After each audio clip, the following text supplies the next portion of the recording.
and comfortable. Hi everyone, it's Ali again. This will be my third live. The first one was about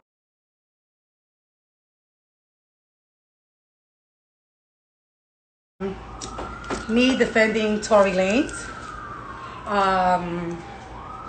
The second one was last week, and I had a pleasure of being on with you guys and the support you guys have given me. I'm sorry. My hands are horrible. Yeah, I'm always working in my house, so it's like something's always happening to my fingers. Like I said, thanks again for last week. I really enjoyed myself. I met some really nice people. Really nice. Hold up, guys. Just give me a minute, because I'm not going to go on live and my nails is not up to par. That's not going to happen. But thanks again. Like I said, last week was my official first live.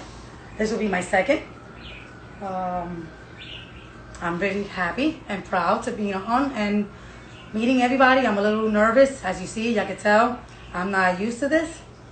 But today, I'm gonna take time to introduce you guys to someone that I met last week. And she has a story to tell. And it's basically the same thing as my Tony, but probably a little worse. Hi guys, I'm sorry I'm not saying hi. It's going a little too fast for me.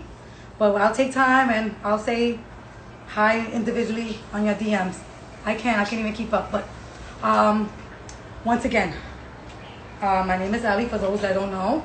I'm here in regards in honor of my daughter, Tony, who had passed away, as everybody knows, due to domestic violence. And I'm basically here to fight with you guys. And I'm going to fight for Tony Law, like I've been telling you. I've been telling everyone. Oh my God. Like I said, today's a good day for me, because you guys gonna meet an ex-police officer who lost it all to domestic violence. It's a sad story, but she's a very strong, powerful woman. I'm just waiting on her to get on so she could join me.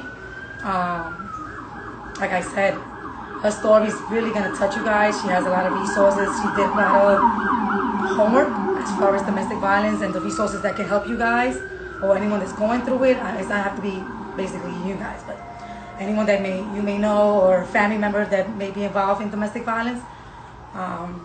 Like I said, I'm just waiting on her to get on. Hi, Kat. I see you. Hey, sis. I see you. I'm a little nervous, but I'm here. And like I said, I met some real wonderful people, guys. And request. Hold on, guys. I'm a little slow. I'm not. Okay.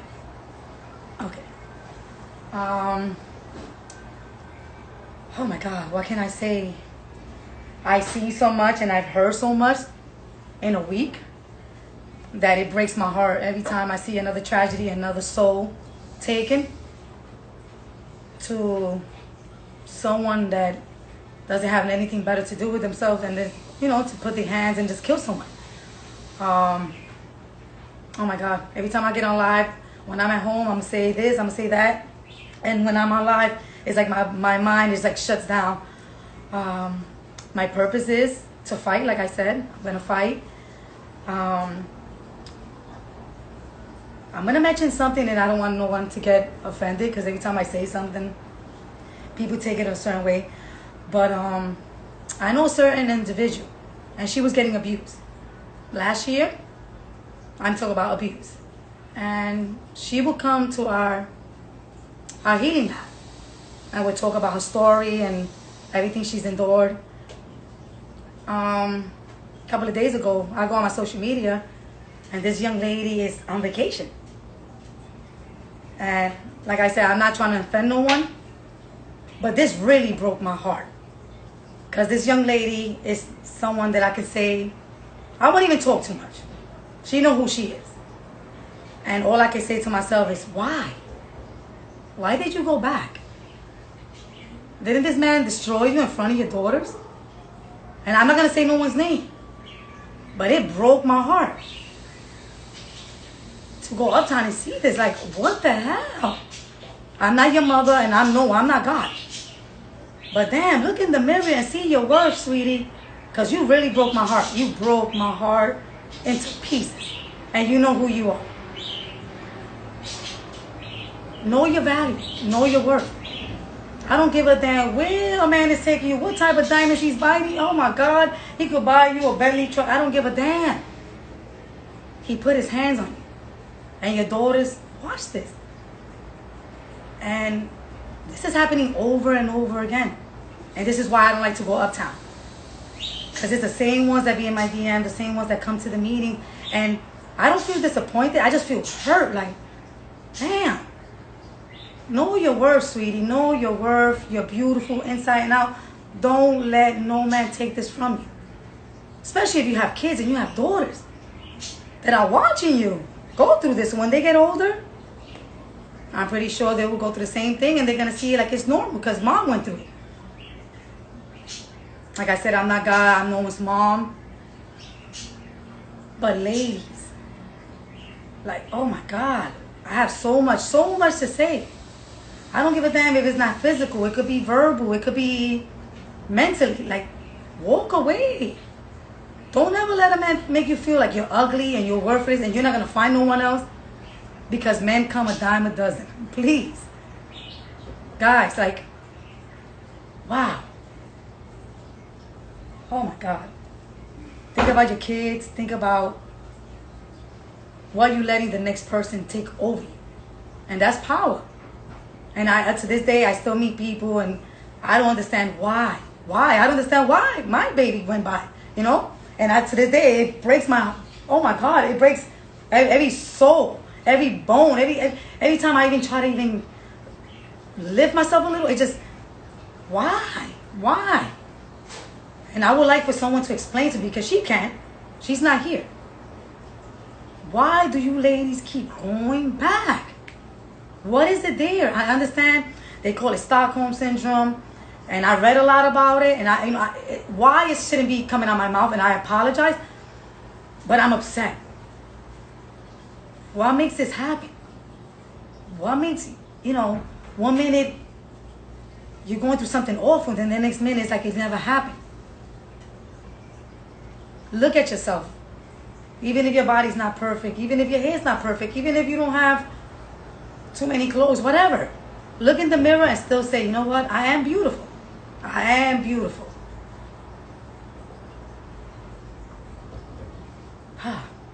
I'm waiting on someone. I don't know where she at. I think she probably, I don't know how to go on live. Oh my God, I do have a request. I am so sorry. Sorry guys, I am a little slow. Oh my God. Sorry guys, hold up. I'm a little, no, can you, okay. Hold up, give me a second, guys. Been waiting on me for 43 minutes. I am so sorry. Um, like I said, guys. Hi! This is my Hi. friend. Guys, her name is Zayder Pagan. I'm here introducing you. I'm like stuck. I have like so much to say, but I'm like, wait, this is Zayder's day. This is Zayder's day. And then I look and I see something red. I'm like, wait, you didn't tell me that, Zayder. Okay, I thought it was gonna pop up because I'm looking at comments. I'm like, wait, where is Zayder?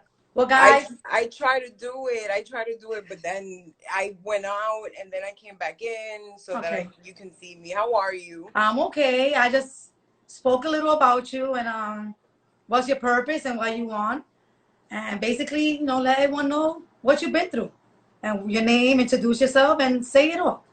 I'll ask you Okay. questions throughout while you're talking. I'll ask you several questions, but you could give them a little brief message, like why you on my life. Okay. My name is Zayda. Thank you for having me here. I'm honored. Just to let you know, I'm honored that It's you were an honor to able. have you. No, it's an honor for me to be on your live, and I've been following you for a while, and finally we were able to talk. Thank Mm-hmm. God. And I can okay. I'm gonna tell you a little bit about me. I'm originally from New York. I moved to Florida. I live in Florida right now, and I moved here in 2003. And my dream had always been to be a police officer. I always wanted to be a cop. That was my dream since I was a little girl, and I fought and I fought and I was able to do it. So when I got here, um, in 2005, come on, Skylar. In 2005, I was able to go to the police academy. I became a police officer The dog for, is on too. yeah, she loves to be on.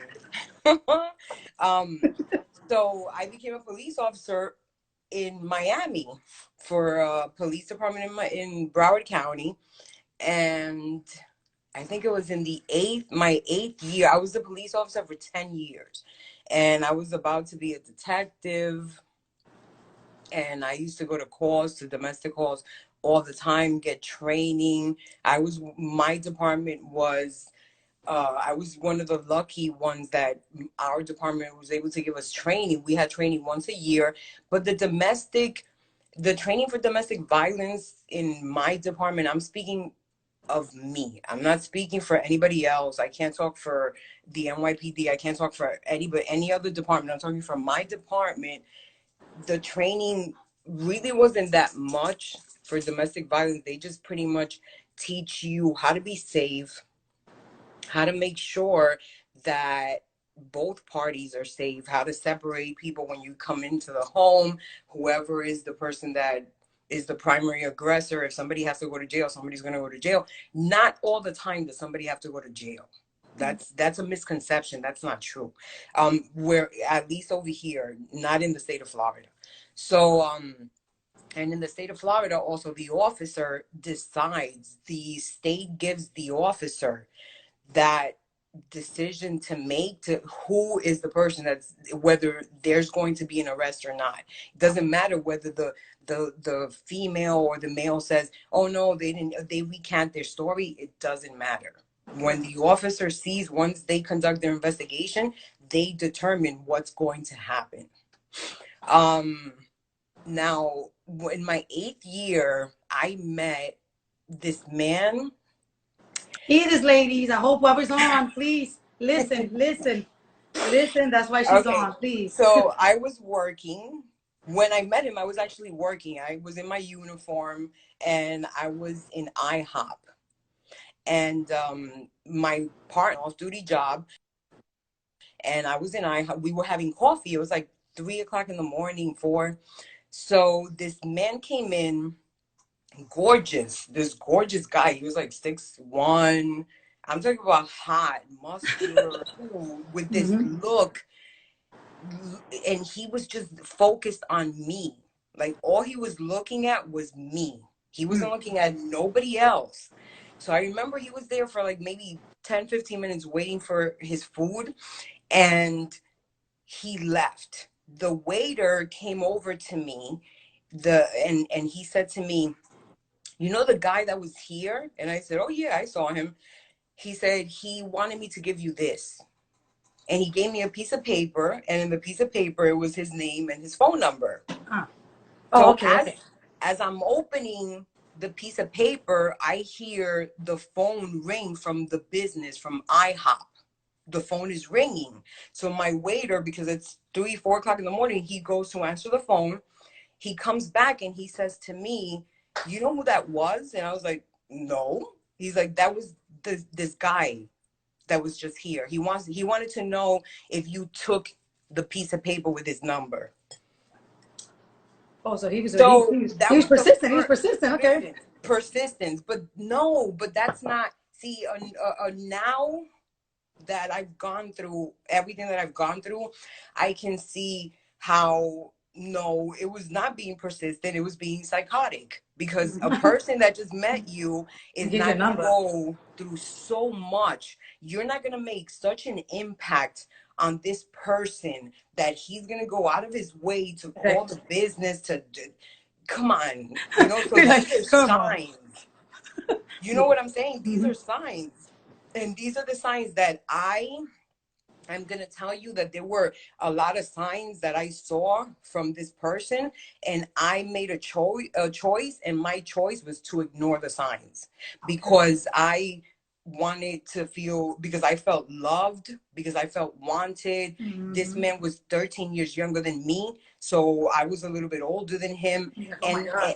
plus I wanted to settle down and like have a family and be with somebody, Mm-hmm. and after probably like a year and change, that's when everything started changing, and that's when he started beating me. And he knew you was a police officer. He already knew. Yes, I was still a police officer when he was beating me. So I was going to work with Mm. bruises on my arms. I have bruises Can you all show over me? my body.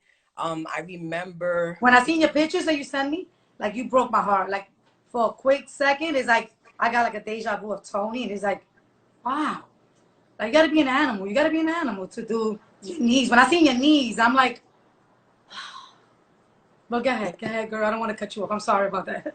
no. And the I was when it happened to me, it was a shock because nobody that had never happened to me. And because since I was a police officer, I just felt that like it shocked me because I said, how? Like he knows I'm a cop and he knows I have a gun, but how can he had to do that because that's one of the steps of abuse is the abuser has to shock you. He has to let you know Oh, I'm the man. I'm gonna beat your yeah. I don't give a ass. damn what the fuck you do for a living. Excuse my Exactly. language, yeah. Exactly. Wow. And once that, because the whole thing is this. See, what a lot of people don't understand is that domestic violence is a psychological. Somebody said it. I saw a TED talk, and this lady said domestic violence is a psychological trap disguised as love. Because Mm. remember, these people are telling you that they love you Mm-hmm. and they're protecting you from everybody else. Let me tell you, my husband, he protected me from everybody on the outside, Mm-hmm. but on the inside, He was a monster. exactly. And that's why So I just feel bad because I was saying why, why, but it's like because it gets me angry because I still like, I used to tell Tony all the time that, you do this, you do that, and still she'd be like, no, mom, I'm not you, and I'm like, girl, you know, throw some bleach, real my Spanish, like, mother, throw some oatmeal, some grits, some, and listen, she's my like, no, mom, mom, like, no, no, I'm gonna, I'm gonna, and now that I think about it, once I like read about it, and my sister shows me so many, because my sister take actions for Tony. I'm trying to log her on too. She has so many signs and like awareness, like for women to see before, like when you first starting to date a man. And I'm like, wow. And she's, she tells me, Ellie, trouble bounding, like you said. Um, gaslighting. that you Uh, always say that. That's one of your favorite lines. It's like, hmm wow. And it makes you feel like you did something wrong. It's your fault. But go And ahead. then I'm sorry. I'm sorry, Ziggy. and no, but everything that you're saying is right, is true. Everything that you're saying is true. And this is, you cannot, like I told you before, you cannot blame yourself for anything that happened to your daughter because her choice was to stay there. I chose to go back to my abuser. In the 8 years, I spent 8 years with my abuser, and he got arrested 7 times for domestic violence. Yeah, And girl. every single time that he got arrested, I would talk to the police. They would take pictures. I would give them a tape statement. And then you know what I would do? I would go to the state attorney's office and I would say, no, that never happened. Never happened. Never happened. Before I left my job, he took my gun. That one day, this was the one day that I will never forget. This was the day that everything in my whole entire life changed, because before this day it was a secret. And you have to remember one thing: domestic violence always thrives in silence. It's always a secret. You can't It's a tell silent, call it nobody. a silent killer. It's a Yes, silent killer, yeah. that's the reason why Silent killer. we put makeup on and we wear the turtlenecks, Mm-hmm. and I was wearing my jacket when it was 100 degrees weather in Florida, and I'm So wearing a jacket. they won't see the black and blues on your Exactly. arms. Yeah. So domestic violence thrives in silence. So nobody knew anything. And I remember that this morning I woke up, and he was up the whole entire night. looking through porn. He's an addict, and he was looking through porn, and he was doing a whole bunch of stuff. And I remember I went to my daughter's room and I was doing my daughter's hair, and all I remember is him coming into the room and telling my daughter to go to the living room. And as soon as my daughter left the room, he literally picked me up and threw me up against the wall. That was the first thing that I in my night. And I remember laying on the floor sideways looking at my daughter's face. Okay. What the hell is going on? And she doesn't, and then there was a door that was like a little door between our bedroom and the living room. So he closed the door, and now we're in my room. And I'm supposed to take my daughter to school. And I took my purse to try to leave, and he reached into my purse and he took my gun from my job. You hear this, ladies? You hear this? Hi, Angie. Hi, baby. Oh my God. You hear this, guys? He took my gun and he put my gun to my head. And I swear to you, Ellie, I saw my whole entire, you know how they say, oh, you see all your life flash in front of your eyes? That's what You're gonna die, yeah. I just saw everything. And then I kept thinking, like, my daughter is she's gonna see me dead here. Like, she's gonna know that I'm dead. So I said, please just let me take her to school. Just please let me take her to school. I convinced him, and he took the gun from my head and he sat in our bed and he put the gun in his mouth. And when he put the gun in his mouth, I really thought he was going to kill himself, because I saw the gun in his mouth. And I just ran. I took that opportunity. I ran in. I was in my police car with no gun, no radio, with my cell phone and my daughter. And I was going through domestic abuse, domestic violence. And my department, instead of, and let me tell you, he barricaded himself. This is the ending of this story. He barricaded himself in our apartment. The SWAT team came, the news was there, everybody was there. I gave statements, I did everything. And guess what? I couldn't sleep.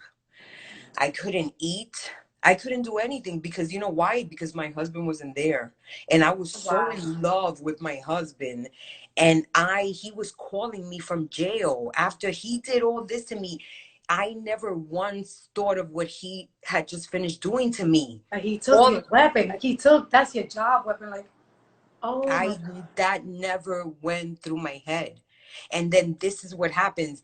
I stood by him when I wasn't supposed to, and my department pretty much wanted to retaliate and said, okay, so since you're going to do this, instead of saying we're going to help her, because this is part of battered women syndrome. When you are not, that's the name of it. When you've never been in a domestic violence relationship, and it doesn't have to be beating. Nobody has to beat you to death. Nobody has to do what they did to me. My husband was to the extreme.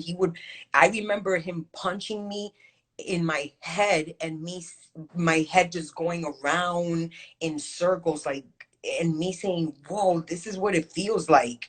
Because I'm telling you, I was a cop, but I was the law. So I was lucky. I never got into a fight. I got into certain fights, but I won.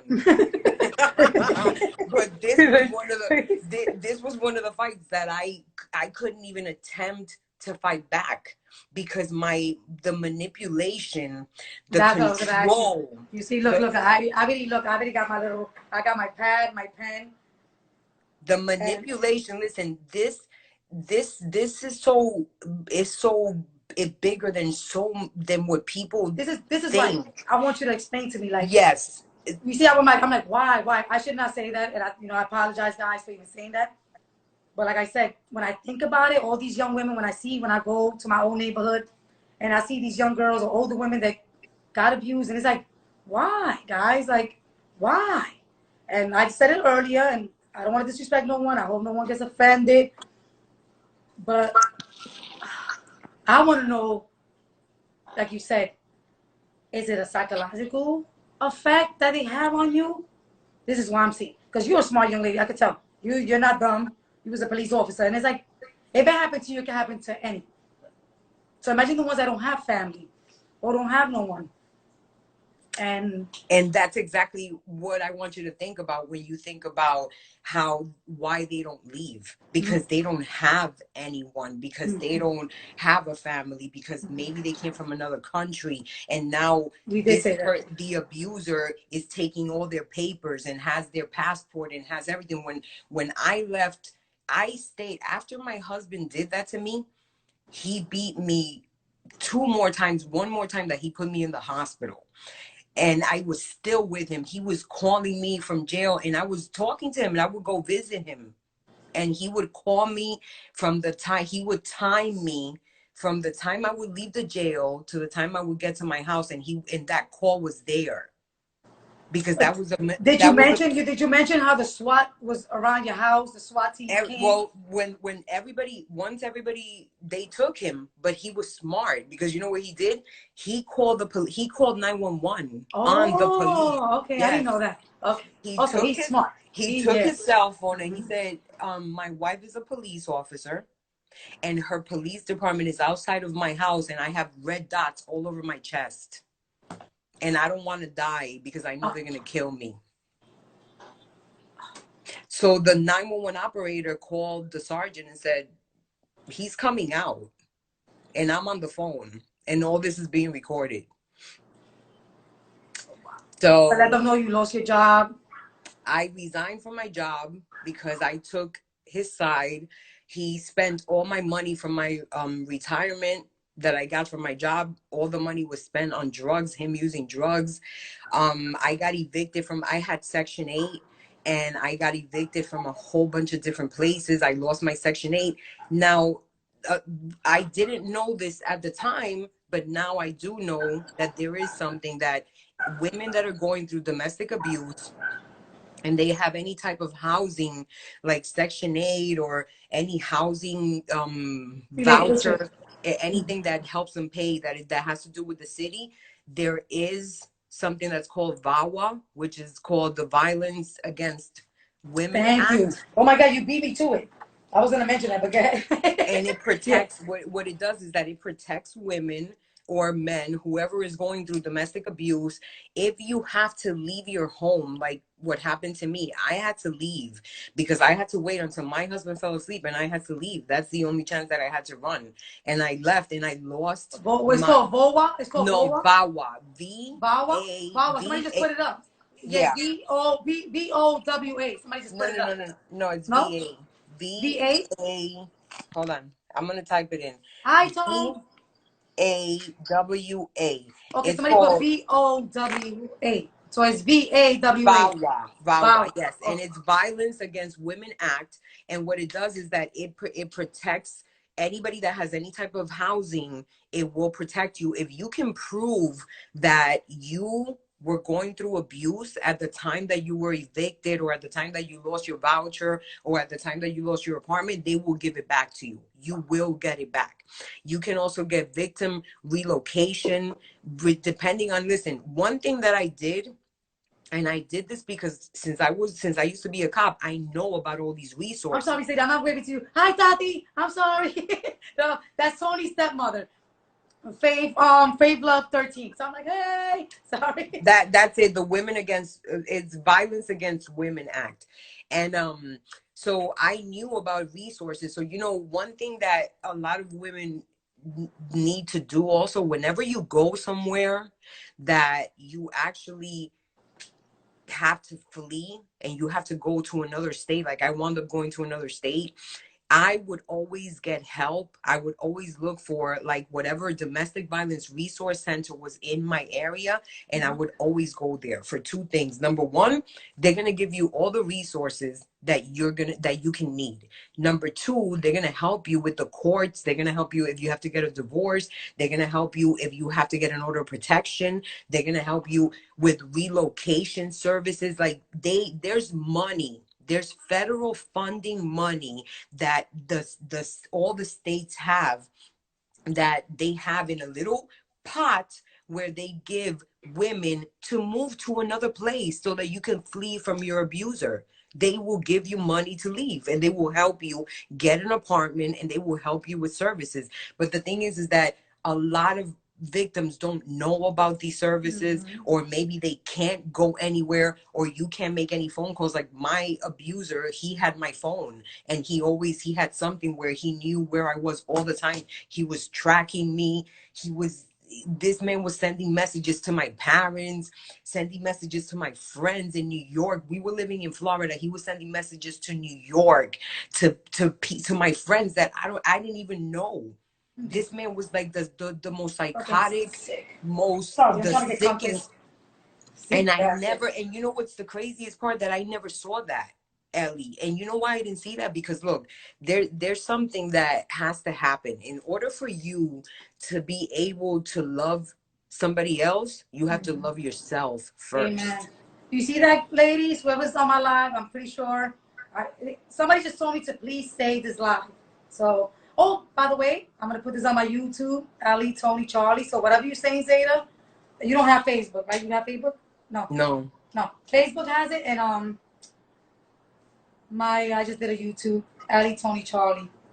But just listening to you sometimes, and I can tell you, you're an older woman, and just hearing your story sometimes, like even parts, like the little details that you told me, like that we spoke about when me and you are alone, like it's like, wow, like how did you get caught up in such a web?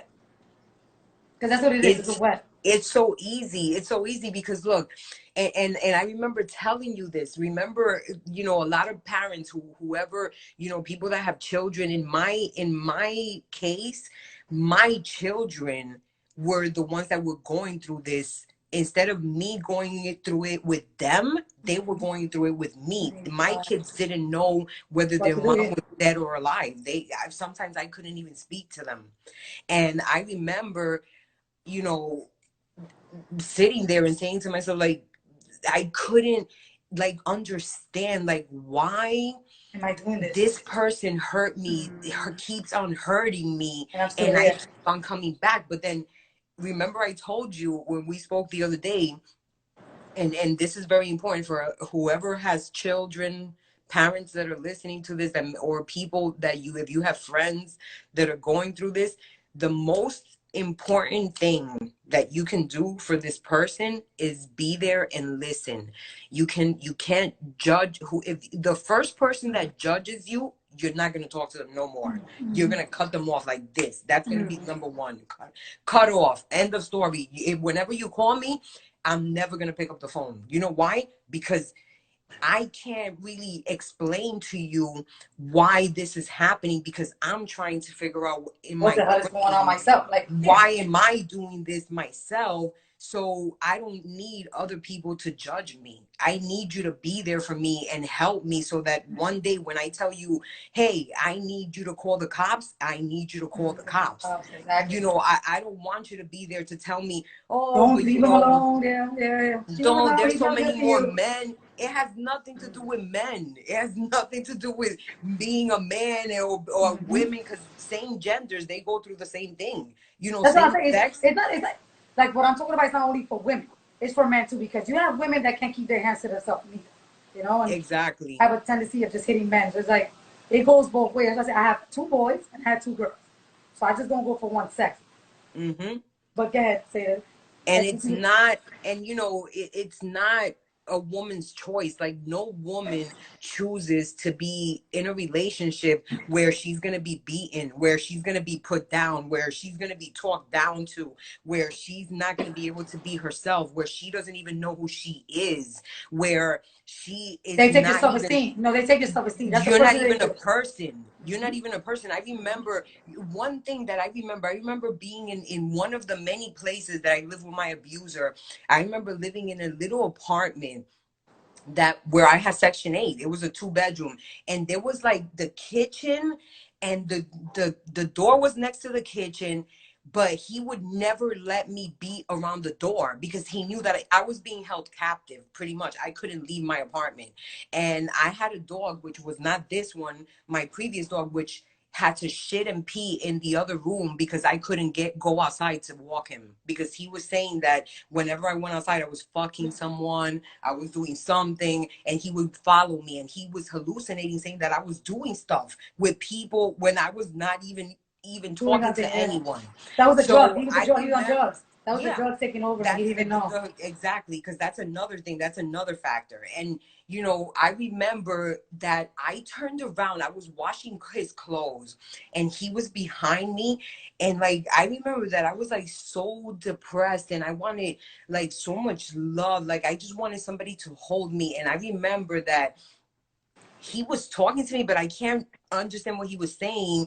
And I turned around because I thought that he wanted me to turn around so he could hug me. And I turned around to hug him, and he punched me in my face, in my head so hard that my head bounced from the door back and forth.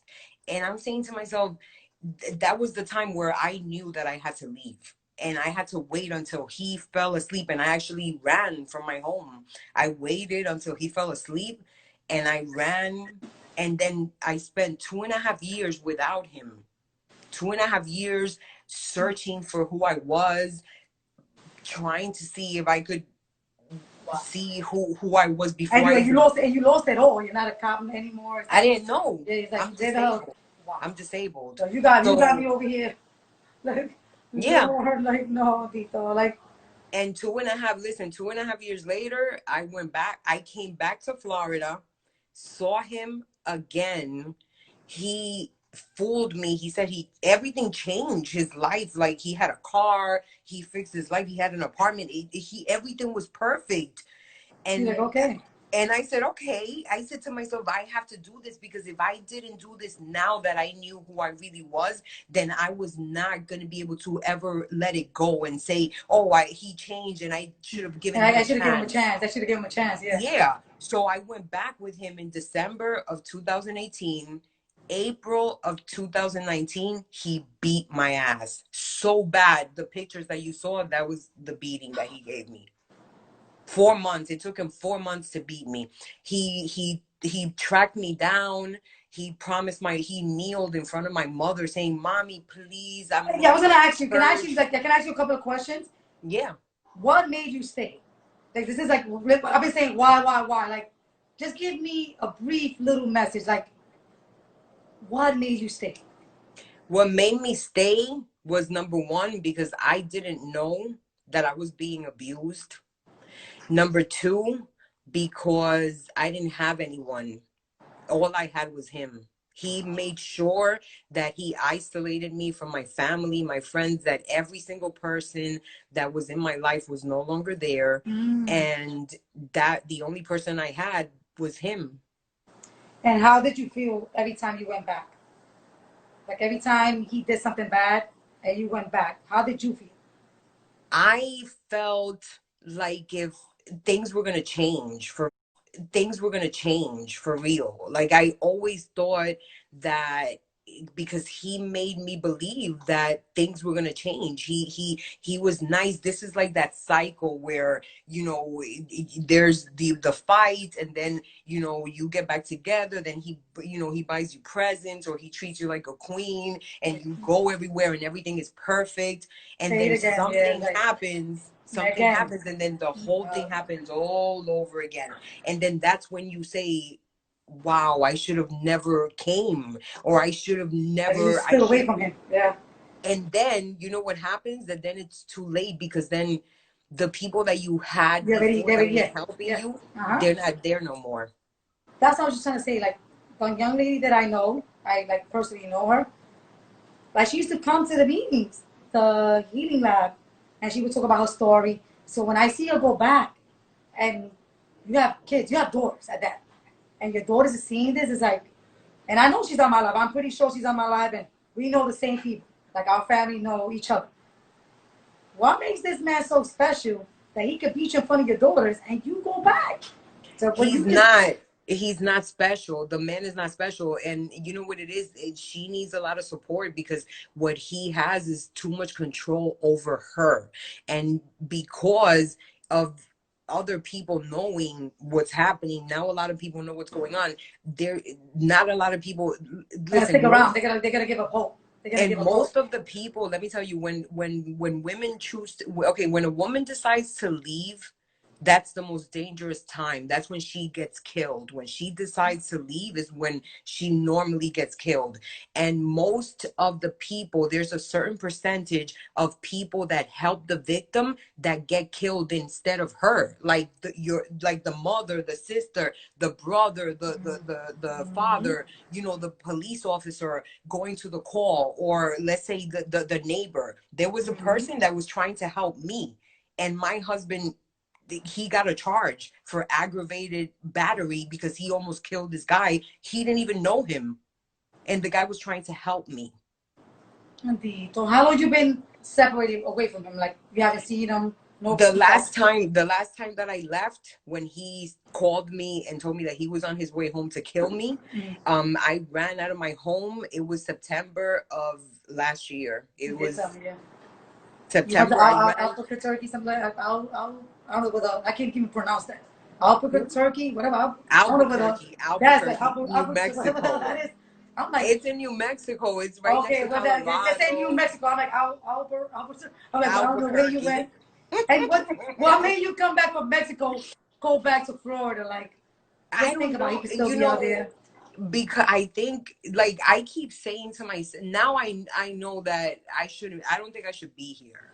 In reality, like, I really, like, do you ever feel guilty? Like, do you want to go back? Like, there's ever a day that goes by and you're like, I wish I could be with him again? Like, honestly, like this. Yes. Wow. I will tell you that, like, sometimes I check, like, right now he's incarcerated. It has nothing to do with me.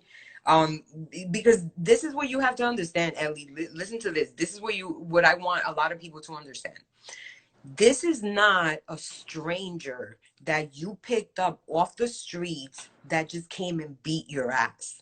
This is your husband. This is a person that you have been with for a very long time. This is a person that you're intimate with. This is a person that you have children with. This is a person that you gave yourself to. This is a person that you love. We're not talking about, you know, you going out and somebody abusing you, you know, we're talking about intimate partner abuse. This is domestic violence. Domestic is any people that are related by blood or marriage, that are married together or live together as a couple for over 6 months, and they believe that they're a family. They could be the same sex. So this is dear to our hearts. You know, this is our. What can you say, Zeta? Like, not to cut you off, like, because just hearing your story is like, oh my God, like, I don't want to lose hope on nobody and whoever's out there going through whatever. But what can you do or advice to give these young women or older women? Because there's no age. It's all older men, older or younger men. What advice do you give them? What you think that could, like, not even solve the solution? Like, how can you think we can even stop this before it even continues? Like, to prevent it. What could you say to prevent it from even happening? So before you even get into it, like, what would your words be? A word of advice, even better. My advice would be, if it's too good to be true, it's because it is. That's number one. If you just met this man, like what my husband did to me, if you just met this man and he's over here calling you 20 times a day, he's over here harassing you, it doesn't know. That's not that he wants me. You just made my life look. But I wish you could be with me every weekend. No, every Thursday. I wish you could just be with me. Because it's like, whoever's on my life right now is like, she was a police officer. Say that after I met you, I met another young lady. She's at NYPD. We are so fucking cool. I know she's out there. I know she's watching me. And her advice, like, you know, the words that she tells me is like, Ellie, what you doing? And like, when I met you, it's like God is just sending me a bunch of little angels. Like, if we stay together, we could stop this from happening. Yes. I'm sorry. Yes. I'm sorry, because every woman should be at home. I don't give a damn if you're little, if he's bigger than you, if he got more money than you. No. I can't even say start a little getaway, you know? Start saving money or sending money to your family member. Like, let someone know what you're going through. This is why I Mm-hmm. say, because my daughter kept it from me. She said she died. Like, I heard about it after she died by my granddaughter's father texting me, like, Ellie, you know, she was getting abused. And to hear this the day after, she's already like, what? Like, she reached out to Charlie's dad and let him know, like, you know, I'm getting whooped, but don't let my moms know. And when he even sent me this message, it was like I was even upset at him. Like, why? We could have stopped this shit a year ago, you know. And I can't even blame no one because I can't blame no one. But Toni only trusted whoever she felt like trusting, and I guess she just felt like I'm gonna reach out to certain people, and it's gonna get back to my mom. It didn't get back to me. It didn't get back to me till the day after she died. And I said to myself, where the fuck was these texts? I should have got these texts when she was alive. Like, yo, you know, she's getting her ass whooped. Like, Charlie's there. But that's another story. Like, I'm not going to sit here and add flame to the Because you fire. know There's enough why? fire as it is. Listen, Yeah, what Judas, this girl, Julie's family 2251, she said it. She was protecting you. This is the thing. Listen, let me tell you something. My brother, I have a brother that he spent most of his adulthood and teenage years in jail in New York. And when I was going through this, my brother was getting ready to get on a plane to come here and get another charge, and this time for life, because he said nobody's going to do this to my sister. So when you think of people that are in your life, like for example, she's thinking about you, she knows your character, she knows who no, you she made it are, clear. she I'm getting my knows. butt whooped. He took my phone. I'm going to call you from my job phone. Please don't tell my mother. And it's like, she's already in a coffin. Like, when I got this, it was like, if I would have got that text 9 months before she died, listen, I would have been in jail. Honestly, I would have been upstate, like, Tone semi-commissary, because I was not going to allow that. And she knew it. That's why she only confined on certain people. Because she knew they was not going to tell me. She knew it was not going to get back to me. Because Exactly. I guess she just felt like, as long as I tell somebody, it's going to get out there. And Charlie's dad, I guess that was her best friend. Like they had this little bond. It was crazy and sick and all, but she really trusted him. And towards the ending, she would always tell me, like, you know, I want him to be a dad to Charlie, whatever. And I wish, Mom, like, I wish I could just be around him. And I'm like, why was she even saying that? Like, she wanted Charlie to have a dad, but when you were in an abusive relationship, he prevented that because he would tell her, like, if you're around Charlie's dad, I'm gonna whip your ass. And then I noticed Charlie's dad just like, little by little, he's like, I don't want no part of this. Like, Exactly. You know what the hell why? is going on? Because listen, and it happened to me. You get killed, and then she would take his side. My husband, exactly. My husband did that to my daughter's father. He wanted me, he forced me to introduce him to him. And when he went to introduce, and my daughter's father was also a police officer. And when I introduced him to him, he shook his hand like really firm, like saying, like, I'm the man. Like these little things that only men know what they're talking about. And the thing is this.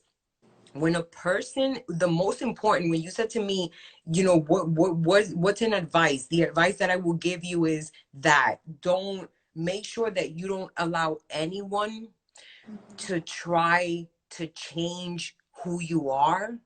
Make sure that you don't allow anyone to dictate who you are, who you see, what you should be doing, what you should be Before wearing.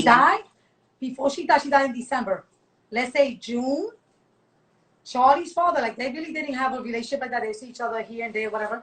He came to like my house and he sat down in the toilet. I remember this clear, and you could see the water in his eyes. You know when you're like, it's over, but you still got a word of advice. And he told Toni, like, his mom was talking about her friend, whatever, worked for MTA, and she was getting abused. But Toni didn't want to hear it. She was like, oh, whatever, whatever. And he sat in the toilet, like, on top of the toilet, and he was like, Toni, he's gonna take your life. And I remember this day, like, it was clear. And my hair stand up, and you could see that, like, his eyes got watery. And I looked at, like, man, are you okay? Even though they wasn't together, but he would still look out for, like, that's why she felt the bond. I'm gonna text him. You know what I'm saying? I'm gonna let him know I'm getting whooped. So when he sent me this text after she died, like the next day, I was like, I took that like, wow. But he knew. He said, if I would have told you this, I would have been in jail. No aunts. Believe me, I would have did what I have to do as a mother. So when I sat down, I look at everything and I'm like, I can't blame no one. I can't. No, you I cannot. can't And you because cannot blame I yourself can't. because I you know can't. why, Ellie? Listen, I'm what gonna you're drive myself doing, crazy. I'm gonna drive myself crazy. when she was here, you did the best that you could do with what you had.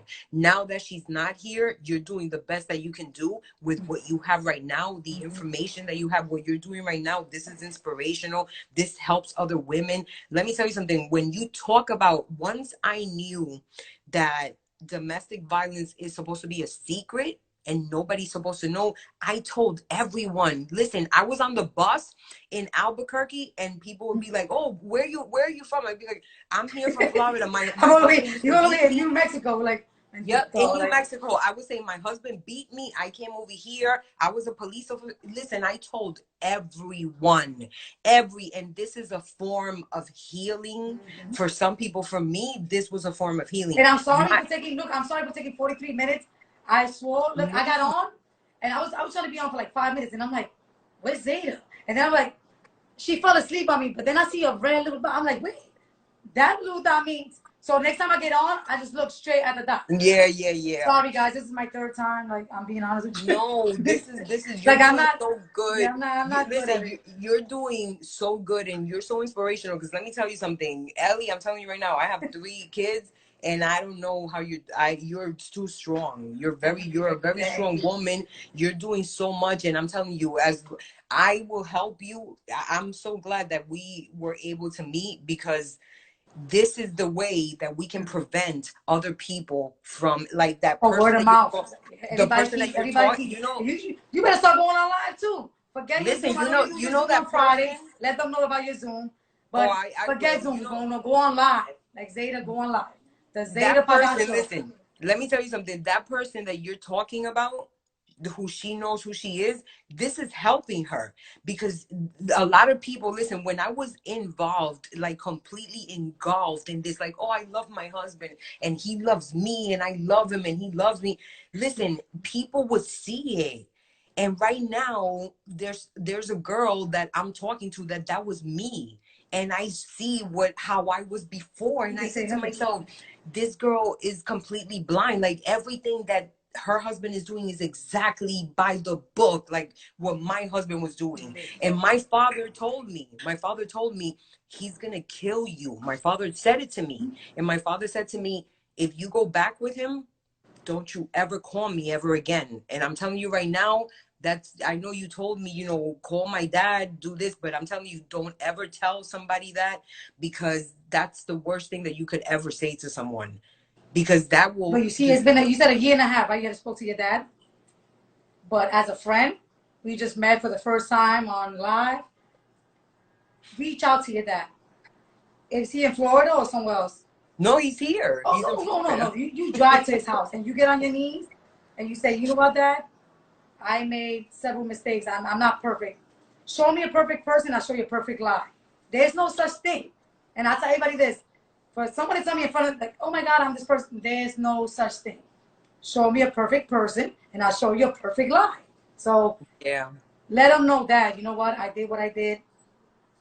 Ask for forgiveness. Like I said, get them flowers, take them shopping, I don't give them, cook them a dinner, knock on his door, because God forbid this man comes out from jail and you go back to him, Zeta. I don't think I would be your friend. I mean, I'll disown you, not to say like that, but like, come on, guys, come on. Like, for you to choose a man over the family, he already took that from you. The least you could do is, you know what, knock on your father's door, Dad. You know what, I'm sorry. I've done it. Like, my family, like, they're so sick of me sometimes. They be like, Ellie is hard. Yeah. But when I'm wrong, I'm wrong. If I'm right, I'm gonna stay quiet. I'm not saying nothing. But if I'm wrong, I'm gonna pick up that phone. You know what, guys, I'm sorry. Because all you have is family.